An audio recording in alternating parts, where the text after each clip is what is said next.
Was there a reason why it took a while to get this album? Because it was like, sorry for the wait too. You're gonna be waiting a little bit longer. Yeah. Yeah. I think it was just, everything, bro. Getting the business right, making sure the music is everything we want it to be. Right. You know what I'm saying? And it just felt like perfect timing, bro. Right now. It was a long wait. It's been like 3 years since a solo. Yeah, but obviously you've kept the fans fed because you had a 6-tape 3 and the Blue Bucks record and. Yeah, so we was diving into all these other projects and just, kind of having fun with this shit for a while. And then when the time felt right, me and the team got together and said, let's do this. For sure. What happened, because I do feel like, I remember specifically COVID era, the Outside album dropping. I forget which restaurant you guys did activation at. Was it Mel's? Yeah, it's Mel's. Yeah.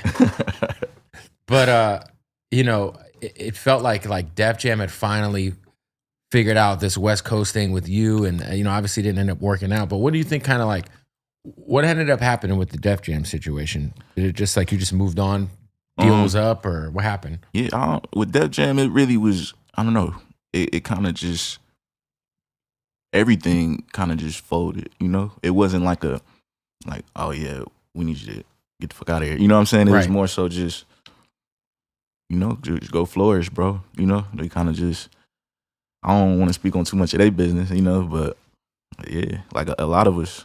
It just feels like for whatever reason, major labels, they just don't understand how to work West Coast artists. I don't know what it is about it.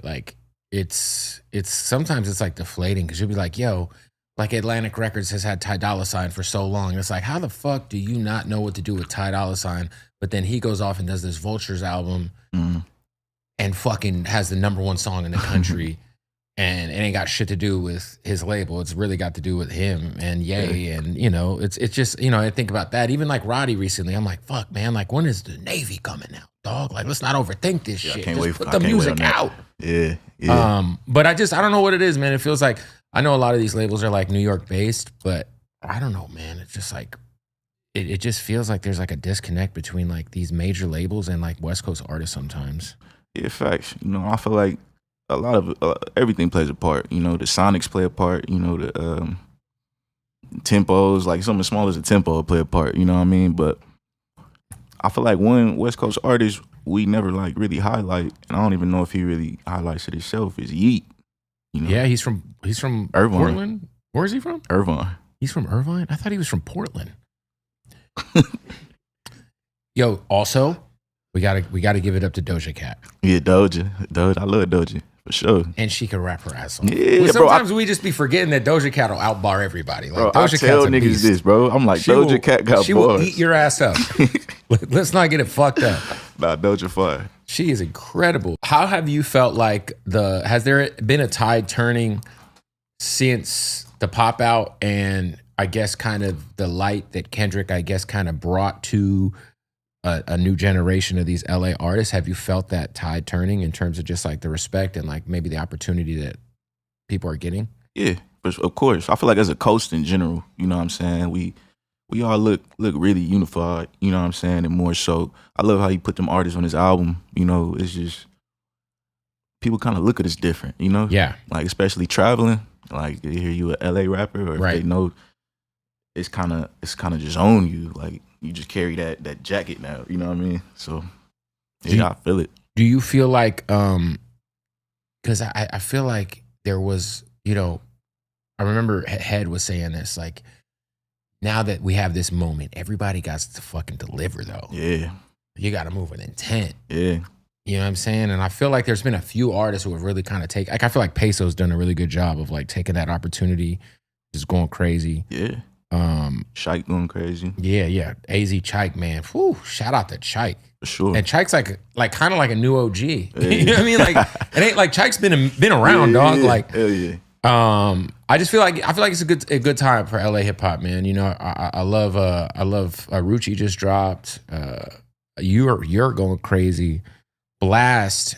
I hear Blast has a new situation. I don't want to speak on it, but shout out to Blast, man. For you, would you guys do a 6-tape 4? Yeah, it's It's only right. 6'4". Is that, you know what I'm saying? It's only right, bro.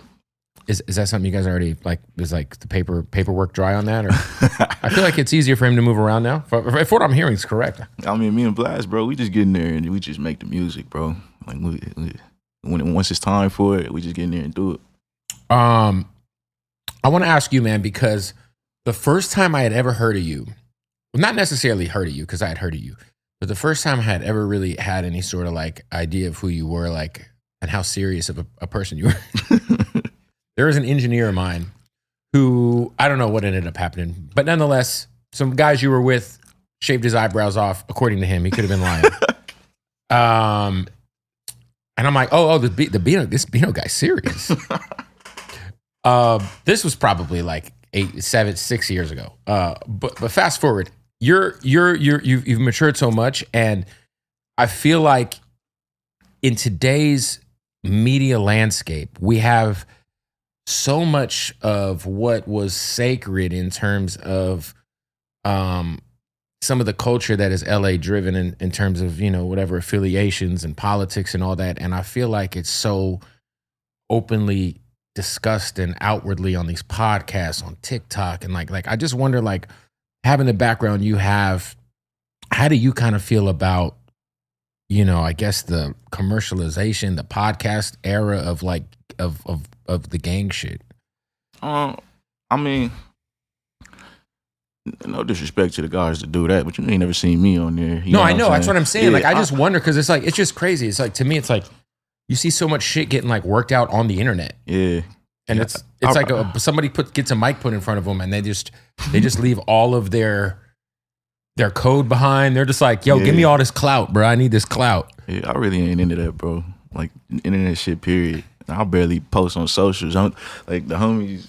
Like, you probably got somebody who, like, yo, you got to post, man. It's been a while. Like, I barely post, you know what I'm saying? And it ain't even like I'm not going to post nothing. It's just, I really don't got shit to post. You know, if it ain't, you know, substantial, I feel like, you know, I ain't posting it. But, yeah, I'm not into the internet shit, bro. But no disrespect to the guys that's doing that, you know? For you, are you, like, pretty conscious about, like, I guess maybe, like, not going on certain platforms because they could be messy? It's just, you know, like, I pull up here because I fuck with you, kid. No, for sure. You know what I'm saying? I'm not messy. Yeah. Listen, I ain't stirring up. No, you know how much shit I take out of interviews where I'm like, hey, I know this will get views, but we're good over here. Yeah, like I like, it's more on the relationship, just genuine, organic shit. You know what I'm saying? I'm into that. You know, if I could vibe with you, have a conversation with you off camera, we can get on the camera and chop it up. You know? Tell me about, like, for you. Is there a artist who you're just a fan of that you were like, man, if I could do a collab tape with this person, it would be crazy? Who's that person for you? For me, I mean, for the past decade, it's been Future, for sure. That would go crazy. Yeah, bro, Future. That's Pluto, you know? I feel like too, like, I feel like I feel like you do so much with the melody shit, and I feel like you've obviously been influenced by Future. Everyone's been influenced by Future. Shit, I don't rap, and I'm influenced by Future. But no, that'd be crazy. Have you guys ever chopped it up? No, I ain't never sat and chopped with Future. I fuck with Doughboy heavy when his artist. Yeah, Doughboy. Of course. Yeah, shout out to Cleveland. Guy, super dope individual. But yeah, no, I never sat down and had a conversation with Pluto. But yeah, him and Thug for sure. Yeah, Thug's dope. I'm sure you've met Thug. Yeah, Thug be in LA a lot. Yeah. What's your favorite Future tape or album? That's hard. Album, I'm gonna say DS2. That's the one for sure. Yeah, album, I'm gonna say DS2. Tape, it's hard. It's between, for me, 56 Nights and Monster. I was gonna say 56 Nights or Monster. Yeah. DS2's like, geez, like when that album came out, that intro, dog. Yeah, bro. And then I still feel like Stick Talk. No matter where you go, you're gonna hear Stick Talk, and then I'm gonna put my thumb in a butt. The whole crowd sings it. Yeah, man. Come on. It's like, I don't know. Future can't do no wrong on them records, man. No, for sure.